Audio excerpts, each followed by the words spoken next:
आप दोस्तों services marketing में डील करते हो और अक्सर आपके दिमाग में ये चर्चा आती है कि यार मेरे पास तो कोई ठोस प्रोडक्ट है नहीं, मेरे पास कोई दुकान है नहीं, कोई ऐसी जगह है नहीं जहां मैंने अपने प्रोडक्ट की नुमाइश लगाई है। तो सर्विसेज मार्केटिंग कैसे अच्छे से करूं, क्योंकि ग्राहक को जब जरूरत होती है तो मेरे सर्विसेज के लिए वो मुझे बुलाता है, मैं सर्विसेज दे देता हूं, फिर अगले बार जब तक उसको जरूरत नहीं होती वो मुझे नहीं बुलाता, और अगले बार जब जरूरत होती है तो जरूरी नहीं कि मुझे बुलाए, क्योंकि तमाम और भी सर्विसेज मार्केटिंग वाली कंपनी है, वो किसी को भी बुला लेता और सर्विसेज तो सारे एक जैसे देते हैं।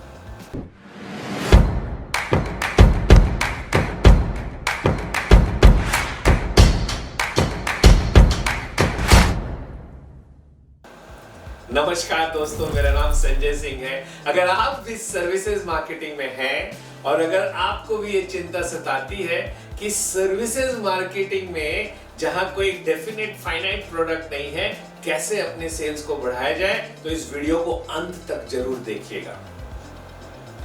सर्विसेज मार्केटिंग की जो बेसिक कोर कॉन्सेप्ट है उसे ये समझना जरूरी है कि सर्विसेज मार्केटिंग कभी सिंगल पॉइंट सेल नहीं होता। आइए कुछ उदाहरण लेते हैं। मान लीजिए कि आप पेस्ट कंट्रोल सर्विसेज में हैं, आप लोगों के घरों में, ऑफिसेज में पेस्ट कंट्रोल का काम करते हैं, ये सेवा है। अब अगर किसी ने आपको अपने घर का पेस्ट कंट्रोल करने के लिए बुलाया, आप गए, सिंगल टाइम बिलिंग करके 5,000 10,000 की बिलिंग करके आपने छोड़ दिया, तो आप सर्विसेज मार्केटिंग के रूल को फॉलो नहीं कर रहे। क्या आपके दिमाग में life time value of customer का कॉन्सेप्ट क्लियर है? What is life time value of customer? Life time value of customer says कि एक ग्राहक जिंदगी में किसी सामान को जिंदगी भर खरीदता रहता है। एज ए सेलर आपको समझना जरूरी है कि वो आपकी सेवाओं को किस फ्रीक्वेंसी से कंज्यूम करता है। तो दो बातें हैं यहां पे। नंबर 1 कि वो आपकी सेवाओं को किस फ्रीक्वेंसी से अभी कंज्यूम करता है। नंबर 2, अगर आप चाहें तो उसकी इस सेवा की फ्रीक्वेंसी को कैसे बढ़ा सकते हैं। आइए अपने उदाहरण पर लौटते हैं। पेस्ट कंट्रोल सर्विसेज की बात कर रहा था। तो अगर आप किसी एक ग्राहक के घर पे पेस्ट कंट्रोल देने जाते हैं तो आपको खुद को पूछना है कि ये जो साहब है ये साल में कितनी बार पेस्ट कंट्रोल करते हैं, और मान लीजिए जवाब आता है कि पिछले 3 साल से एक बार हुई है। फिर दूसरा सवाल आपको खुद को पूछना है कि क्या मैं इन साहब को क्वार्टरली पेस्ट कंट्रोल सर्विसेज का आइडिया बेच सकता हूं?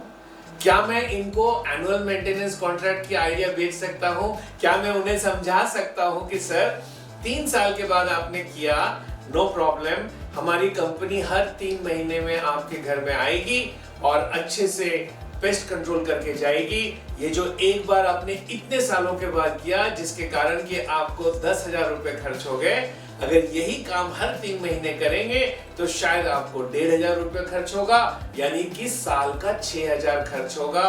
हर 3 महीने में सेवा मिलेगी, हर 3 महीने में हाइजीन बढ़ेगा, हेल्थ बढ़ेगा और पैसे भी कम लगेंगे।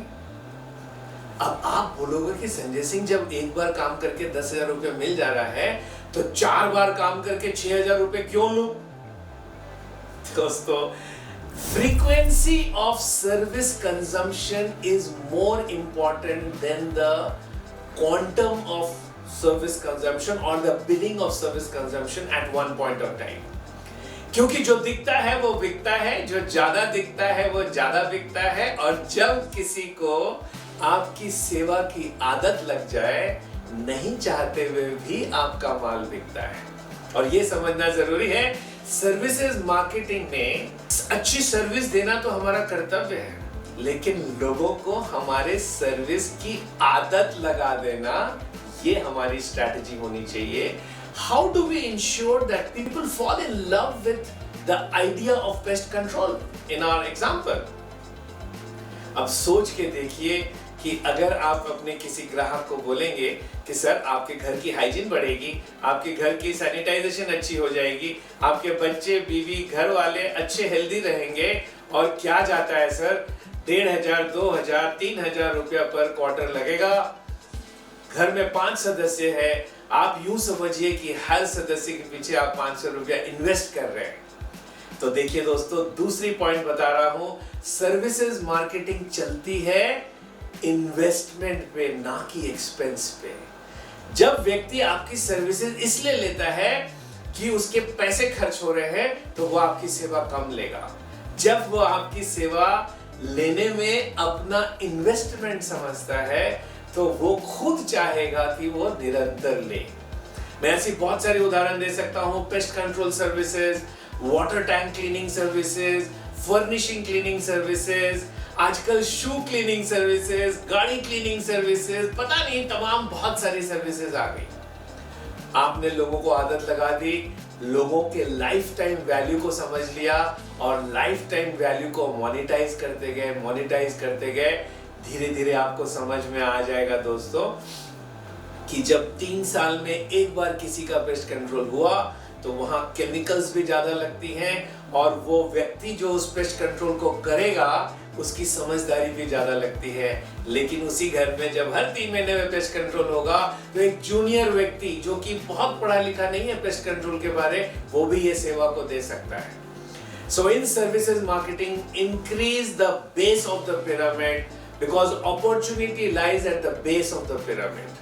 आप लोग जो टॉप ऑफ द पिरामिड पे काम करते हैं और बेस ऑफ पिरामिड को नहीं बढ़ाने में काम करते हैं, सर्विसेज मार्केटिंग में आप कभी उत्तीर्ण नहीं हो पाइएगा। दोस्तों, मेरा नाम संजय सिंह, आपका सेल्स कोच। अगर आपको मेरा ये वीडियो पसंद आया है तो नीचे के चैनल पे क्लिक कीजिए, सब्सक्राइब कीजिए, बेल आइकन पे क्लिक कीजिए, क्योंकि मैं इस तरह की वीडियो निरंतर लेके आऊंगा और आपसे बातें करूंगा। I am on a special mission to empower 1 million salespersons with the science of selling. Till I upload my next video, bye bye.